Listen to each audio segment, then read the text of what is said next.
Howdy folks, I'm Brian. I'm Amber. And here's some Reddit. Our first story is titled, Am I a Jerk for Telling My Mom to Stop Treating My Brother Like a Kid?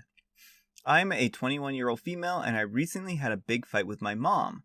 My brother, as a 17-year-old male, has always been my mother's favorite, and no, I'm not just saying this, but she tells this to everyone around her. So, since we were kids, he has been coddled his whole life. She checks his computer, his phone, barges into his room without knocking, even tries to hand feed him at this age. Anyway, he's a teen and now he absolutely hates that he doesn't get his privacy or independence. Anyway, it's COVID and he's been on a date with a girl. In my place, COVID is handled good, so we can go to the cafe if we follow the rules. My brother even told my mom about the date, and guess who followed him all the way there? That's right, my mom. She sat in a booth nearby pretending to hide, and then my brother said he went to the bathroom and his date followed him. He said that he did it because he saw our mom there, and just wanted to kiss his date away before our mom's prying eyes. Anyway, they were in there for like 5 minutes when my mom barged in, physically separating them, and yelled at this girl for ruining her baby and that she was a bad influence. It got worse, up to the point the girl called our family a bunch of creeps and left. My mom didn't stop. She was like, "Baby, did she hurt you? Are you okay?" And my brother, who never cried in public as a teen, called me crying to come and pick him up because he was that embarrassed. I went and my mom wouldn't let him come with me because she said only she can calm her baby. That's when I told her that he is calm and just mad at her because she is treating him like he's 10 and that's embarrassing him. All this happened in the parking lot outside the cafe where my mom dragged my brother and his date, and after I took my brother to my apartment. We talked and he doesn't want to go back home because of many other incidents too.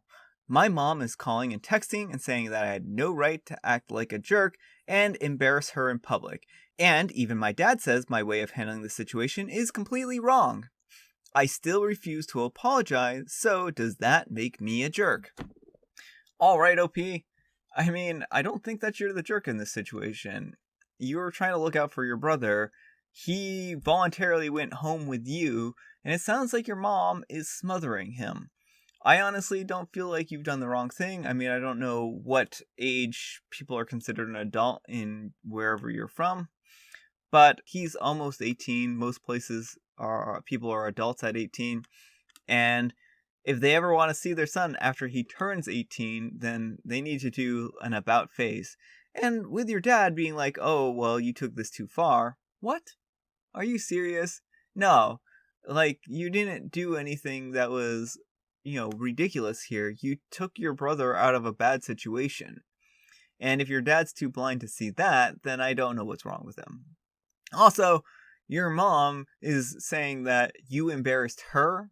You embarrassed her. Surely she jests. Because if anyone was embarrassed here, it was her son.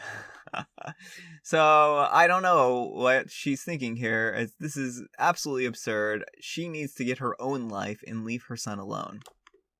So nope, you're not the jerk. Anyhow, take care and good luck. Not the jerk. Sounds like he's done with how she is and is trying to cut the apron strings. And OP replies, "Yes, he loves her, but says that being home is suffocating. I keep telling my mom that at this rate, he won't even contact her as an adult in the future. Aprons protect against messes. I reckon cutting the umbilical cord makes most sense here, the way the mom is treating OP's brother. Seriously, does she still make him let her tie his shoes? I feel sorry for the guy. Not the jerk, what your mom is doing is creepy and inappropriate and is going to ruin his life. I am not being dramatic. Someone needs to help your brother set some boundaries with your emotionally incestuous mother now, and it seems like you're up to the task." Our next letter is titled, Am I a jerk for making a mad wall in the bar that I work with a picture of people who tried to take their anger out on the bartenders? I'm a bartender along with Jen and Mikey, and sometimes we have a really angry problem customer.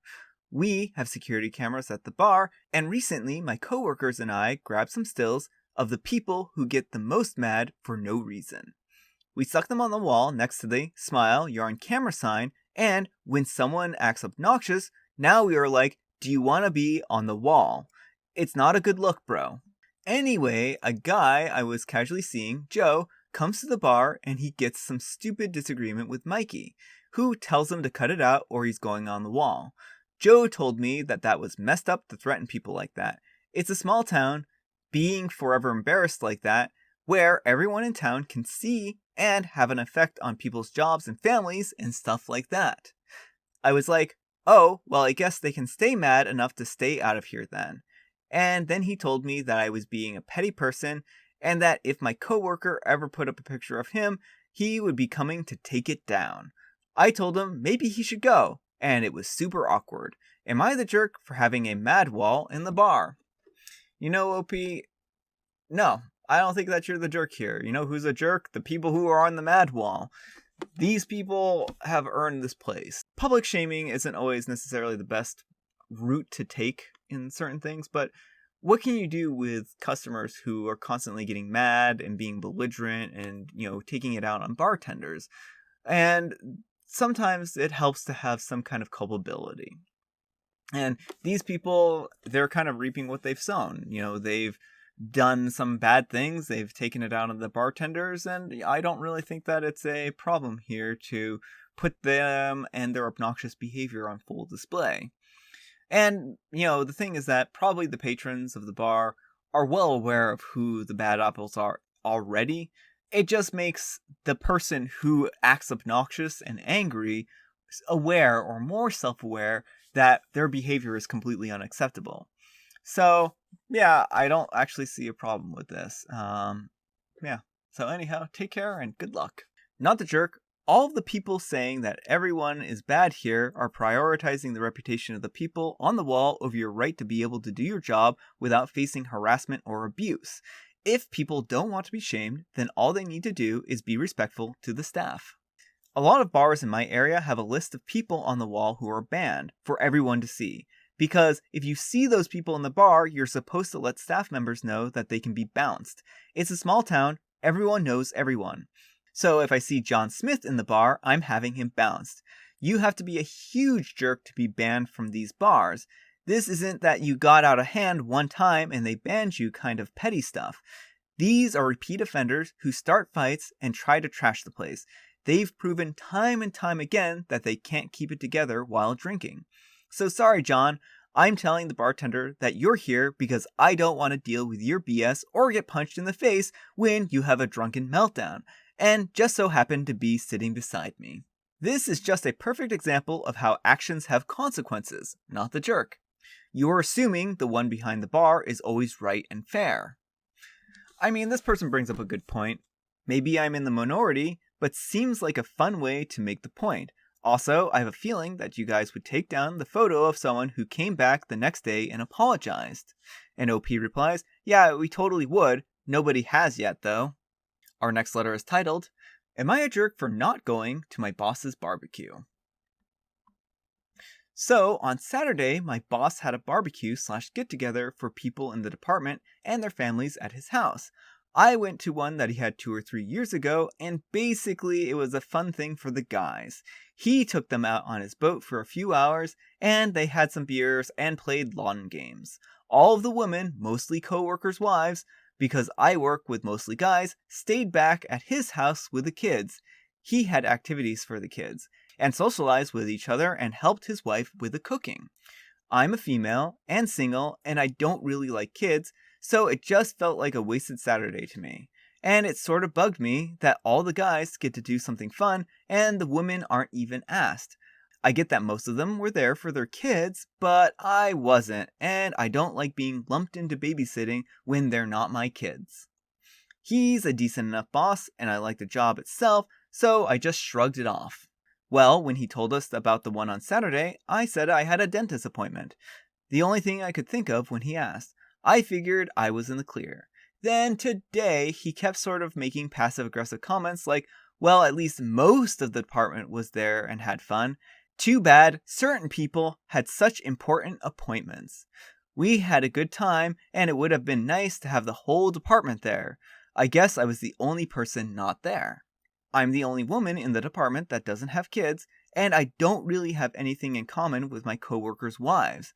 I feel like it was kind of sexist just to take the guys out on the boat, but I get that it wouldn't be big enough for everyone and their kids, so I just chose not to go. Am I the jerk?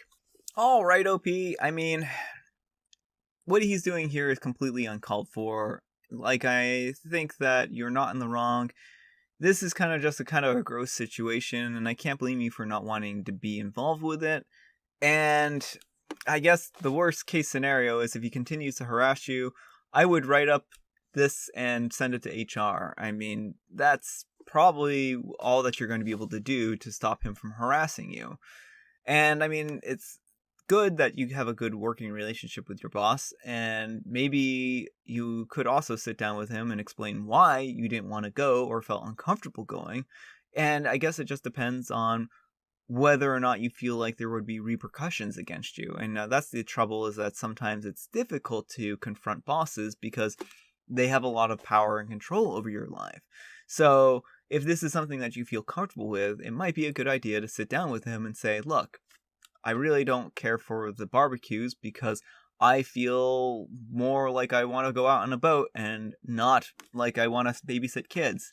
And I think explaining it to him and saying those kinds of things maybe would make him realize that his whole setup here isn't equitable. So, yeah. Anyhow, take care and good luck. Not the jerk, that's your time, not your boss's time. Special bonus, this is a red flag that is screaming to freshen your resume CV and start looking for work elsewhere. You're not one of the good old boys. Find a job where your time away from work is your own.